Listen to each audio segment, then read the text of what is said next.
Hey, what's up, lightboltjoe here. Today we are going to discuss the 2012 DreamWorks animation feature film. Came out November 21st, 2012. Rise of the Guardians. You have Chris Pine voicing Jack Frost. Jude Law is Pitch Black, aka the Boogeyman. Alec Baldwin is North, aka Santa Claus. Isla Fisher is Tooth Fairy. Um, this is a very quick, hour and a half long. This didn't do well in the box office, and it's interesting because it's like it was 145 million budget or something, made over 300 something million worldwide, but when you account for marketing and stuff like that, it was an $83 million write-off or something like that. I forget what I read, but this this has all the makings of the start of a franchise. And now that we're 12, this November will be 10 years since this movie came out, 2012 to 2022. It's so weird saying that. It's been 10 years, almost 9.5 years, excuse me, since this movie came out. This was a year before Frozen. Frozen came out in 2013, and the fan fiction of Jack Frost dating Elsa, my God, the two of them together were just everywhere. This is a cult classic film in the sense of there's no merchandise for this film. Everybody who talks about this film says, why does nobody else talk about this film? That's when you know it's a cult classic kind of film. This is very hard to watch because it's very dark. It is very dark. It is very heavy, but it's gorgeous. It is a gorgeous, gorgeous film of belief and acceptance and uh, finding out who you are versus where you've been. Um, Believing in yourself and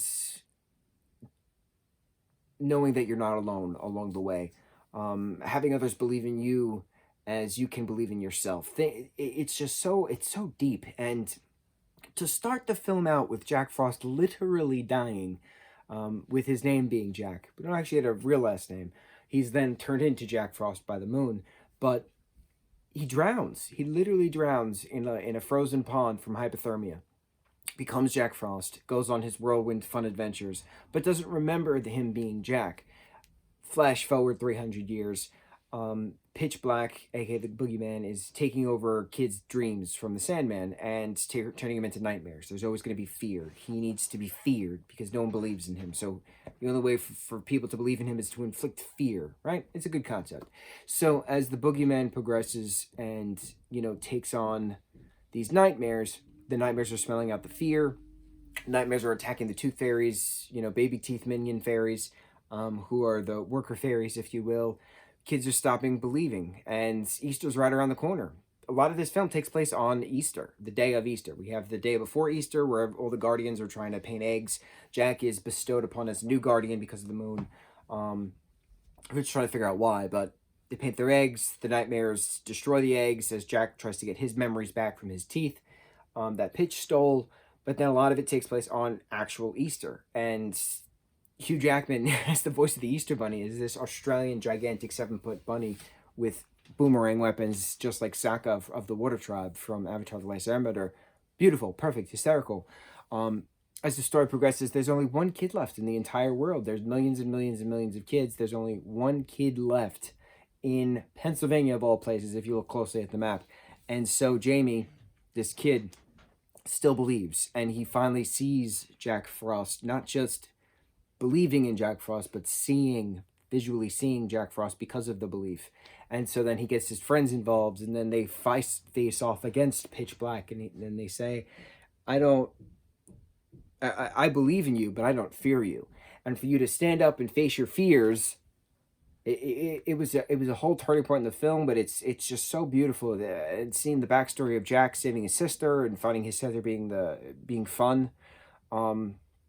Leading off at the very end of Pitch Black being chased down by his own fears.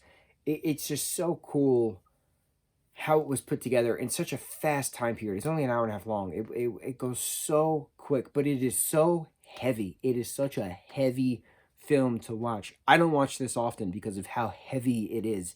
It hurts the soul to watch this. This is based off of a book and a short story that was mixed together, but it's such a beautifully crafted film, and it gets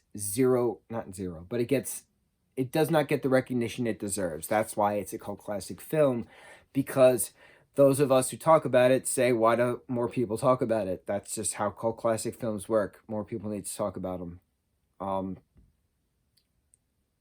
Happy Easter. That's why we watch this film, because it's an Easter film. Technically, it takes place on Easter for a majority of the film. Facing your fears on Easter. Easter's all about new life and hope. Rabbit says it the best right there. Easter's all about new life and hope. It's a great film. It will withstand the next 10 years, and 10 years from now we'll talk about it again and say, man, 20 years ago the film was ahead of its time. And it was, and it still is. There needs to be another one. There needs to be another one. That's all I got. Wish mahalo.